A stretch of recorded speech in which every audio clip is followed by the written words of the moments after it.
Você tem olhado para o futuro? Ou você está preso às correntes do passado? Tem gente que não se move, não é verdade? Pelos seus traumas, pelas suas dores, e sua mente sempre está no passado. Suas emoções estão prisioneiras, reféns, situações adversas vividas no passado. Existem pessoas que se acomodam tanto à realidade presente e fazem dessa realidade um momento eterno. Então elas não olham para o futuro. E quando nós olhamos para a vida de Jacó, nós vemos em Jacó um exemplo a nós. Porque Jacó, ele conseguiu ver para além do seu momento presente ou de qualquer agrura do passado. Talvez ele ficasse pensando, olha, por que eu não nasci o primogênito? As coisas teriam sido mais fáceis para mim. Por que eu sempre tive que ver meu pai tendo talvez uma preferência pelo meu irmão? O irmão dele era caçador, ele era frecheiro, Esaú, e o velho Isaac gostava do estilo do filho, Esaú. Então ele podia estar preso nisso, mas nada disso deteve Jacó de rumar para aquilo que Deus tinha como propósito para ele. Então ele vai se despreendendo dessas coisas, se despreendendo do seu passado, se despreendendo do seu presente. Tem gente que, meu Deus, uma pessoa diz alguma coisa a ela e acabou. Não é assim? Ou você não conhece ninguém assim? Só eu conheço essas pessoas. Às vezes uma palavra, uma bobagem. Não faço mais nada, eu não quero saber mais de nada. E aí fica refém disso. E não cresce. E não ruma para o destino que Deus tem. Para o propósito que Deus tem à frente. Então nós vimos aqui como que Jacó, ele passa a ter uma nova realidade quando ele assume que o seu futuro é maior, é mais grandioso do que tudo que ele tivesse vivido até aquele momento. E aí ele tem uma grande experiência com Deus, e ele vai em frente. Nós falamos aqui a necessidade de Deus intervir para que Jacó compreendesse, levar Jacó a ter um nível de uma porta de penetração nesse mundo sistêmico, para que ele pudesse cumprir o seu papel. Então ele vai pelo mover espiritual através da fé. Deus o conduz a isso. Ali Deus os próximos. Nós falamos de algumas portas aqui, de prosperidade, de poder, enfim, de talento. Semana passada, essas mensagens estão gravadas. Então ele vai, Deus o conduz nisso. Mas então ele vive agora uma realidade de vida, uma nova história, que não era com bases na história do seu avô Abraão ou do seu pai Isaac. Não era a história de Abraão ou de Isaac, era a história de Jacó. Quando você lê a palavra de Deus, você encontra lá a história maravilhosa de Abraão, você encontra a história maravilhosa de Isaac, mas você também encontra a maravilhosa história de Jacó. E tem pessoas que vivem a história dos outros. Deus chamou você para que você tenha uma própria história com Deus.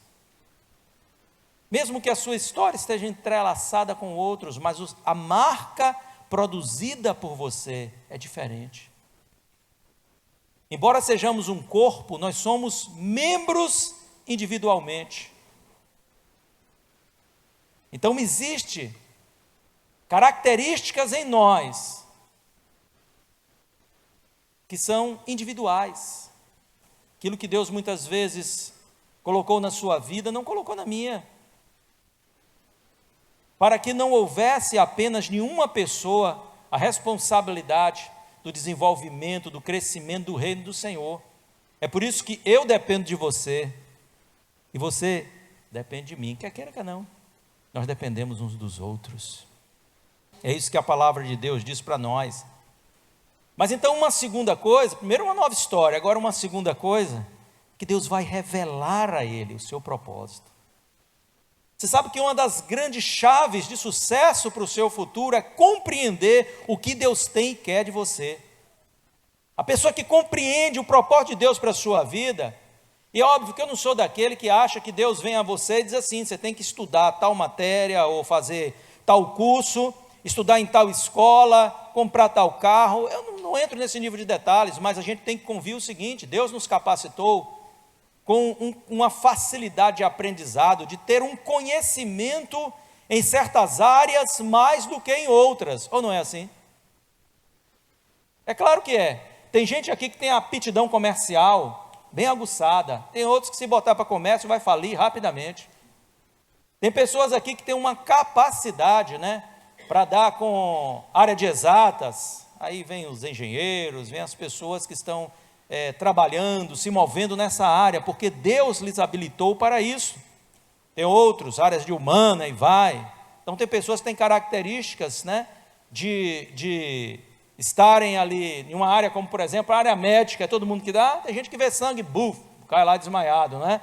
Então, assim, Deus nos prepara para isso, para lidar com o público, de todas as formas. Então são capacitações, então nós nos movemos porque compreendemos que aquele que nos criou, nos destinou a ter um conhecimento que esteja alinhado, né, a algumas profissões que a gente deve desenvolver e assim por diante. Eu acho fantástico quando a gente começa a ler a Bíblia lá em Gênesis, que fala assim: olha, aquele dali foi o pai dos flautistas, ele desenvolveu, o pai ali que criou aqueles instrumentos musicais, né? Então já teve outro lá que começou a trabalhar com siderurgia, outro que começou a trabalhar com outras coisas. Tudo veio da capacidade que Deus deu a cada homem. Imagine, você desenvolveu o primeiro instrumento musical. É brincadeira? Não é. Porque hoje as pessoas copiam, aperfeiçoam, né? Mas você pensar aquilo e desenvolver. Acho que o cara começou a cantar e falou: poxa, está faltando um acompanhamento. Daqui a pouco pode ter feito um sambinha lá, né? Junto com aquela canção que ele estava cantando, sei lá, num ritmo qualquer, aquele toque. Mas ele entendeu que ele podia ampliar aquilo. Como que aquilo veio na mente dele, gente? Para você pensar. E o cara vai fazer uma flauta, aquilo exige um conhecimento de física. Você não pega lá um bambuzinho e sai furando em qualquer lugar e traz resultado, que não é assim. Você precisa saber como fazer os furos, os lugares, os tamanhos, tudo direitinho. Então olha como Deus dá. Então conhecer o que Deus quer para a gente. Agora quando a gente entra no âmbito espiritual, então, hein, que maravilha, quando você conhece o propósito da sua existência. Tem pessoas que estão aí com grandes problemas em sua vida, porque por não conhecer o propósito da sua existência, em um determinado momento as realizações já não são, as realizações pessoais já não são o suficiente para garantir paz e equilíbrio emocional. As pessoas estão entrando em parafuso, né? E às vezes a gente vê pessoas que estão assim entrando em um vazio, porque não tem uma expectativa. O que é a vida? Para onde eu vou? O que há de acontecer comigo? Essa incerteza, ela nos priva de viver aquilo que Deus tem para nós, e viver de uma forma tranquila. E as pessoas começam a entrar em depressão, e quanto mais a sociedade se afasta de Deus, a tendência da sociedade é adoecer emocionalmente, é adoecer. Quanto mais distante de Deus ela fica, mais doente ela está. Porque se não existe Deus, para que nós vamos alimentar valores morais? É assim ou não é? Se não existe uma eternidade, e se a gente sabe que a nossa vida aqui é tão limitada, então, por que nós vamos viver uma vida que esteja dentro de critérios ou dentro de normas, sejam reguladas pela moral, isso ou aquilo? Não vale a pena. Como disse o apóstolo Paulo, comamos e bebamos, porque em breve vamos morrer. Se a gente não tem essa noção da existência de Deus, no caso ele falava sobre a ressurreição, lá em 1 Coríntios, capítulo número 14, né? Ele vai falar sobre isso, porque alguns dentro da igreja estavam seguindo os saduceus que não acreditavam em ressurreição. Ele disse: não há ressurreição, por que você está crendo? Que fé é essa que você tem? Então, pessoas que não conseguem compreender o plano de Deus, por não crer em Deus, por incredulidade, né? Muitas vezes porque se acham tão superiores, que esse negócio de acreditar na possibilidade da existência de um Deus é uma coisa apequenada diante da ciência. Enfim, as pessoas estão perdidas. Qual é o futuro da humanidade? Nós viramos uma chave aí, em poucos anos, né, com essa pandemia, essa engenharia social que nós vimos aí, de confinar todo mundo. Essa coisa está tomando uma proporção. Os projetos agora são cada vez mais mirabolantes, né? Se você procura estudar um pouquinho disso aí, você vê que tem muitas empresas desenvolvendo aí, claro, né, através de pedidos governamentais, que são projetos terríveis. Eu estava lendo sobre um projeto que fala sobre a emissão do carbono 14, né, que quer se responsabilizar cada indivíduo por uma quantidade específica de emissão do carbono. Diz que, em média, cada um de nós emite 16 toneladas de carbono 14, pastor. E eles querem reduzir para 2 toneladas. Né? Com essa narrativa dos problemas climáticos. Né? E você vai ter um cartão de crédito, né? E tem uma empresa desenvolvendo isso, junto até a Mastercard. Você pode pesquisar isso aí no Google. E o que acontece? O pensamento é que se você tem 2.000 toneladas para usar, você tem que se adequar àquilo. Então, pare para você pensar a lógica dessas coisas. Por exemplo, se você come carne, você está gastando os seus créditos de carbono 14. Então, além de você ser considerado uma pessoa que não tem empatia com os problemas climáticos, você pode ser cesseado de alguns benefícios, como, por exemplo, alguns benefícios governamentais, também benefícios de viagem, porque você já está gastando aqui, você não pode gastar lá. Olha para onde caminha a humanidade, né? Esse controle social cada dia vai se acirrando mais, né? Isso é uma visão mundial e a gente está caminhando para isso. Mas voltando aqui, conhecer o propósito de Deus nos liberta disso. Nós não estamos reféns nem prisioneiros disso, até porque nós sabemos que todas estas coisas vão acontecer. Não estou dizendo exatamente isso, mas todo esse controle se dará. Mas nós olhamos para além disso, e nós olhamos para um Deus que é poderoso para realizar o seu propósito em nós, apesar de todas as adversidades, apesar de todas as complicações que o mundo produz. Deus não está limitado ao que está acontecendo nesse mundo. Não é segundo o querer do mundo, mas é segundo o propósito de Deus para mim e para a sua vida. Isso é libertador para que um jovem entre nós, um adolescente entre nós, tenha a esperança do seu futuro e não deseje tirar a sua vida, porque cai num vazio existencial. Você percebe isso? Por isso esse é um lugar de restauração. A igreja de Jesus é um lugar de restauração. Porque aqui nós temos uma visão do propósito futuro de Deus para a nossa vida. Então, quando Jacó toma consciência de que Deus tinha um futuro para ele, de que Deus tinha algo especial para ele, isso muda a forma de pensar dele. Olha o que Deus diz a ele, Gênesis 28, de 13 a 15. Gênesis 28, de 13 a 15. Diz assim: e eis que o Senhor estava em cima dela, falando sobre a escada, né? Ele disse a Jacó, no sonho que Jacó teve, que ele entendeu que era, obviamente, Deus falando com ele, era profético aquilo. Eu sou o Senhor, o Deus de Abraão teu pai e o Deus de Isaque. Essa terra em que estás deitado, te darei a ti e a tua semente. E a tua semente será como o pó da terra, e estender-se-á ao ocidente, ao oriente, ao norte, ao sul, e em ti, e na tua semente serão benditas todas as famílias da terra. E eis que estou contigo e te guardarei por onde quer que fores, e te farei tornar a esta terra, porque te não deixarei até que haja feito o que tenho te dito. Imagine, se você é possuidor de promessas como essas, e você crer no Deus da promessa, você não vai viver demandado pelos temores causados pela insanidade dessas lideranças mundiais que nós temos aí. Você não vai viver demandado pelo medo de uma sociedade doente, de homicidas, de destruidores, porque você conhece o propósito de Deus para a sua vida. É aquela história de Pedro, que dormia sendo sentenciado. Ele estava preso, sentenciado, mas dormia um sono profundo, tão profundo, que o anjo, para acordar ele, teve que mexer muito nele. Você já viu, você tem uma conta para pagar no dia de amanhã, você perde o sono. Você tem compromisso, você perde o sono, ainda mais sabendo que a sua vida pode ser tirada amanhã, porque você já estava sentenciado. A Bíblia não especifica, né, qual era o dia de sentença, mas ele estava sentenciado. E você dormir profundamente, e ele dormia profundamente porque ele tinha certeza de que a palavra que Jesus liberou sobre ele, de que ele ia morrer em uma idade mais avançada, iria se cumprir. Então, conhecer o meu propósito é uma chave de vitória muito grande para mim. Conhecer a vontade de Deus para a minha vida, conhecer a sua vontade soberana para mim.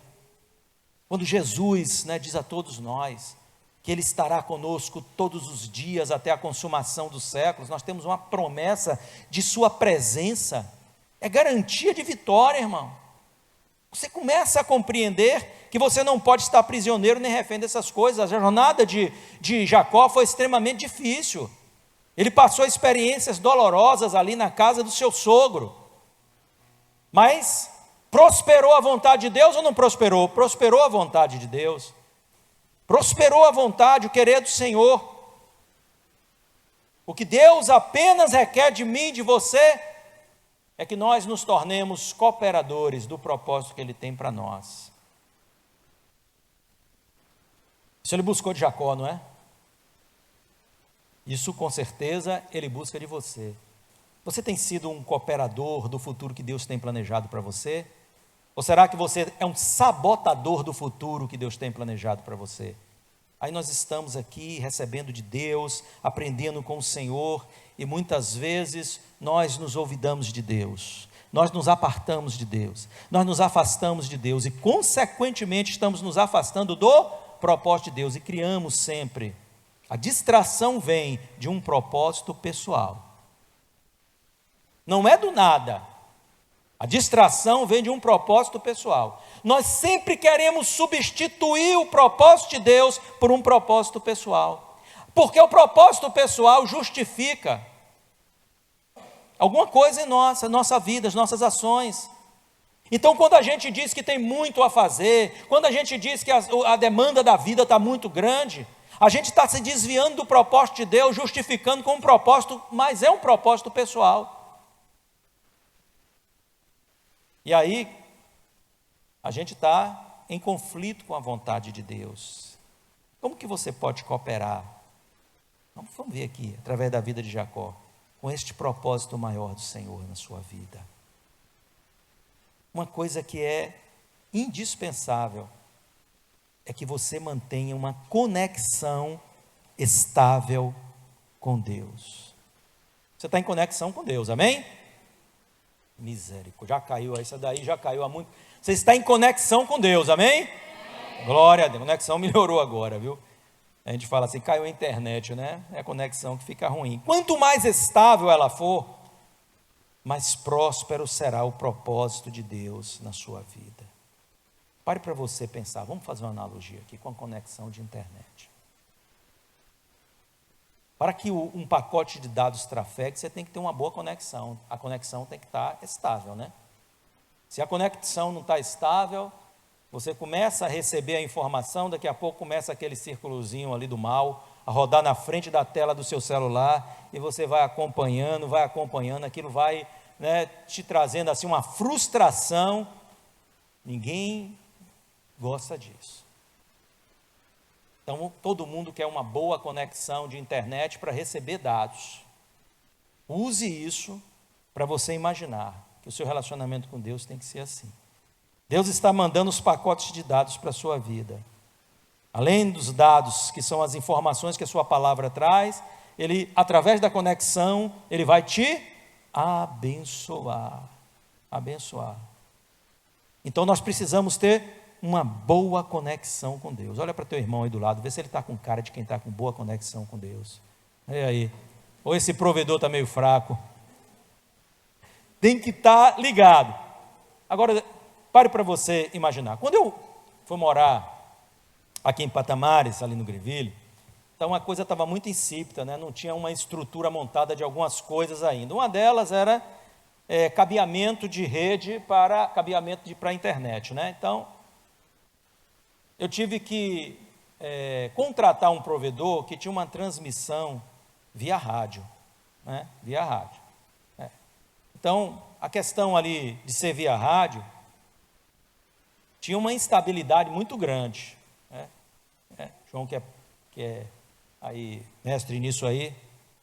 Aí olha só, quando o tempo estava bom, a conexão estava boa, né? Estava tudo tranquilo. Mas quando o tempo estava ruim, a conexão caía. Assim é muitas vezes na vida do cristão que não tem uma conexão estável com Deus. Ela é oscilante. Faz um bom tempo, estou na casa do Pai, família de Deus aqui, ó, liga, eu amo. Faz mau tempo, isso aqui era no tempo de pastor Daniel, aquela de escada, né? Rapaz, não passa nada de Deus, é uma tribulação, a pessoa perde a conexão com Deus, o problema tira ela da presença do Senhor, não recebe mais, o Espírito Santo tenta falar, tenta ministrar, o Senhor tenta trazer a convivência do corpo, e o que acontece? Não recebe nada. Pobre do pastor, vai conversar. Conversa do pastor, estou vendo nada. Não recebe de Deus, porque a conexão está prejudicada. O mau tempo trouxe, né, essa dificuldade. Mas isso por quê? Porque ele não tinha uma conexão estável. E todo momento de instabilidade, ali os dados não trafegam de uma forma boa. E assim eu passei por essa prova, quando a gente foi logo morar lá, né? Mas o Senhor, que é libertador dos oprimidos, visitou aquele lugar e abençoou. Então, foi chegando ali novos provedores, e veio, então, uma nova conexão, através da Net Claro. Mas, não era uma fibra ainda, né? Então, no início, estava maravilhosa a conexão. Estava tudo muito bem. Mas aconteceu o que acontece na vida de alguns cristãos. Ela deriva lá de vem um armário, né? Onde tem lá, começa a sair aqueles cabinhos, quem conhece mais profundamente disso sabe melhor do que eu. Mas quando o armário vai enchendo, a banda que chega ali vai sendo dividida. É assim ou não é? Vai sendo dividida. Tira um pouquinho daqui, um pouquinho para ali, um pouquinho para colar, um pouquinho para lá, outro pouquinho para cá. Aí o povo começou a vir morar. E aquela banda começou a ser dividida. O que acontece? A conexão começa a cair. Muitas vezes, a nossa atenção às coisas de Deus, o nosso tempo doado a Deus começa a ser dividido. Ixi, eu não estou tendo mais tempo para orar como eu orava, eu não estou tendo mais tempo para ler como eu lia, eu não estou tendo mais tempo para evangelizar como eu evangelizava, eu não tenho mais tempo agora porque a vida mudou e essas coisas. E você começa a dividir aquele pacote, né, aquela banda que você tem ali, e começa a derivar para aqui, derivar para ali, e cada vez sua conexão vai ficando mais fraca, mais fraca, mais fraca, mais fraca, até que chega ao ponto de você ter uma conexão tão instável que não vale mais a pena. A coisa fica ruim, e não adianta reclamar, porque a não ser que as estruturas mudem, nada vai consertar o seu problema. Eles vão fazer 1000 promessas, no caso aqui da internet, não vai resolver, e às vezes as promessas são feitas por você, não, eu vou melhorar isso aqui, eu vou dar mais tempo a Deus, mas você não tem uma decisão real, então a conexão continua ruim, aí então veio outro provedor. Se agora veio através da fibra, coisa de luxo, maravilha, Jeová, é de Deus esse negócio. Bendito seja Deus, deu inteligência aos homens, né? Vamos lá, colocamos uma conexão, então, fibra, até o modem, maravilha.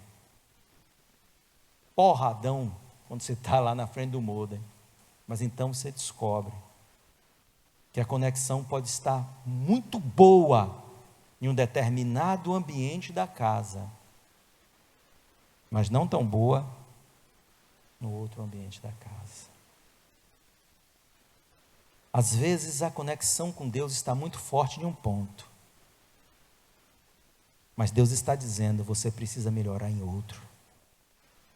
Você precisa, aí a gente usa aqueles Wi-Fi, né? Aqueles repetidores, wireless, para a gente estar repetindo e melhorando o sinal.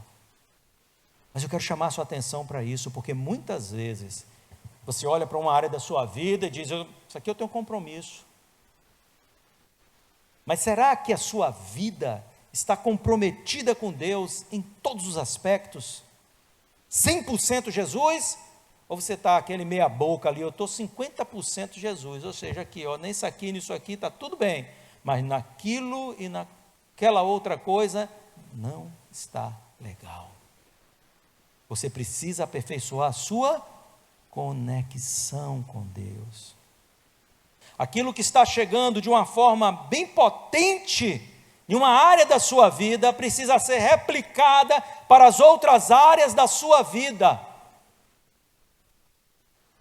para que o propósito de Deus se cumpra em você. Então, às vezes a pessoa diz assim, não, a minha vida, eu tenho ido à igreja, mas você não tem um devocional com Deus. E isso atrapalha o seu crescimento. Ou muitas vezes o crente diz, eu estou em casa, eu leio minha Bíblia em casa, isso e aquilo, mas você não tem uma vida no corpo. E não existe igreja fora do corpo. Não existe igreja fora do corpo.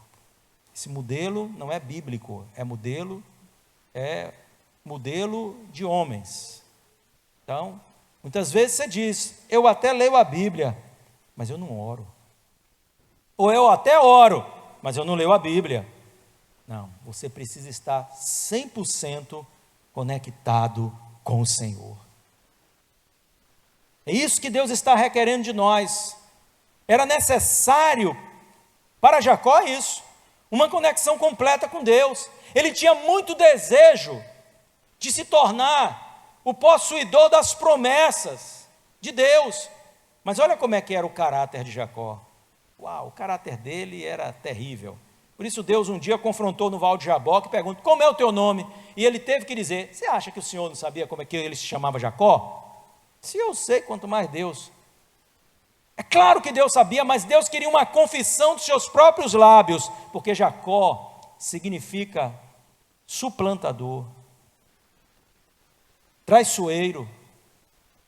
Deus queria uma confissão dele, de que ele não usou as armas legítimas para conquistar o que ele tinha conquistado, e que havia uma deficiência nele. Ele nem gostava de ser quem ele era. A ênfase de quando seu pai pergunta, quem é você? Ele diz, eu sou Esaú. Talvez porque, sabe, o pai amasse Esaú, e ele dissesse assim, olha, eu quero que meu pai me amasse como ama Esaú. Não que o pai dele não o amasse, mas admirava mais o irmão. Então, essas coisas talvez tenham marcado a vida de Jacó, e Deus o confronta. Queridos, nós precisamos resolver o nosso problema de conexão com Deus, porque eu vejo que a igreja muitas vezes está permitindo que essa conexão seja completamente oscilante. Essa é uma responsabilidade individual. Não adianta você querer chegar aqui, tendo uma vida de conexão oscilante com Deus, e dizer, mas no meio da igreja eu sou mais crente. Tudo bem que aqui você pode expressar até melhor sua fé, e isso é importante, mas você vai ter que viver a sua própria vida, e é por isso que você é responsável por você mesmo. Você vai dar conta de si mesmo ao Senhor, assim como eu darei conta de mim mesmo ao Senhor. Se nós queremos em 2023 alcançar aquilo que Deus tem para nós, nós precisamos estar verdadeiramente, se falou aqui de raízes, É uma outra analogia, mas nós precisamos estar completamente, convictamente, totalmente conectado com Jesus. Não tem como a gente querer viver de certa forma, buscando os nossos próprios projetos, completamente desalinhados de Deus, tomando decisões alopradas na vida, que nos afasta de Deus, e dizendo: Deus é rico para comigo. Não existe maior riqueza para nós do que estarmos na presença do Senhor. E eu não digo só nesse momento não, irmãos. Nós precisamos estar na presença do Senhor continuamente, nós precisamos estar ligados com Ele continuamente. O seu dia não pode começar sem você ter a certeza de que você está conectado com Ele. Quando Deus disse a Moisés, eu acho isso maravilhoso na vida de Moisés, Ele diz: olha, vocês possuirão a terra, sairão daqui, irão possuir a terra, mas a minha presença não irá com vocês, para que eu não consuma este povo, que é um povo rebelde, de dura cerviz. E Moisés disse: e eu enviarei o meu anjo diante de vocês. E Moisés diz então para Deus: anjo? Não. Tudo certo com os anjos, mas se o Senhor não for conosco, não nos faça sair daqui, Senhor. Olha como ele compreendia que se não houvesse essa profunda ligação e esta convicção da presença de Deus no meio do arraial, não dava para enfrentar tudo que estava à frente. Não dava.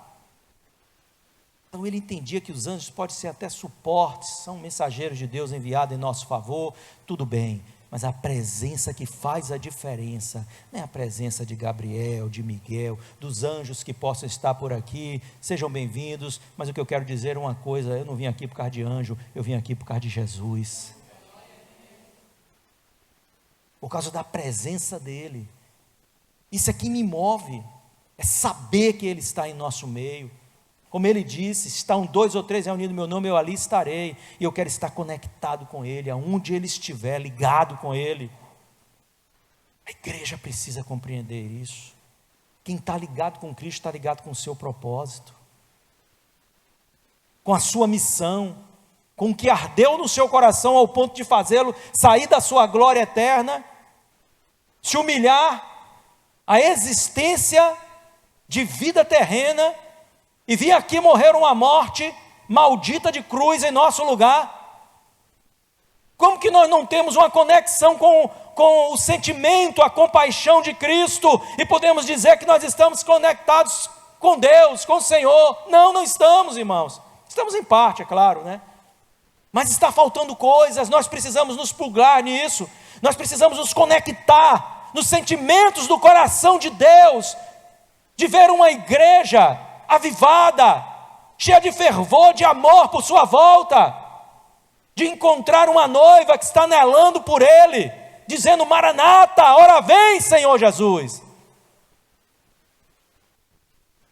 E nós temos que nos posicionar para que possamos viver tudo que Deus tem para nós neste ano de 2023. Cada um de nós tem que ter um posicionamento, tomar uma decisão de viver a vontade de Deus em primeiro lugar. Amém? É claro que nós estamos aqui para corroborar com isso, mas é impossível que eu viva a sua vida. Você tem que fazer a sua decisão, você tem que escolher o seu destino, você tem que dar ouvidos ao Espírito de Deus, e não aquilo que você quer ouvir. O próprio Tiago diz que nós somos envolvidos, naquilo que é a concupiscência do nosso coração. Somos engoldados nisso, já aquilo que já é o nosso desejo. Então, quando a gente ouve alguém dizer: olha, assim, assim, assim, isso já está em nosso coração, corrobora e você vai. Não, mesmo que o discurso seja duro, sempre ouça o Espírito Santo, para te repreender, não é? Ou para te exortar, ou para te dar uma palavra de ânimo, dizer assim: vai em frente, o Senhor é contigo, estou na tua vida, vou te abençoar, você está no caminho, vai lá, não importa. Ouça o Espírito Santo de Deus. Jesus Cristo, Ele enfatizou isso nas cartas: quem tem ouvido, ouça o que o Espírito diz às igrejas. Vamos ouvir Deus e vamos ter o futuro que Ele determinou para nós neste ano. Amém? Deus nos abençoe. Vamos ficar em pé? Glória a Deus.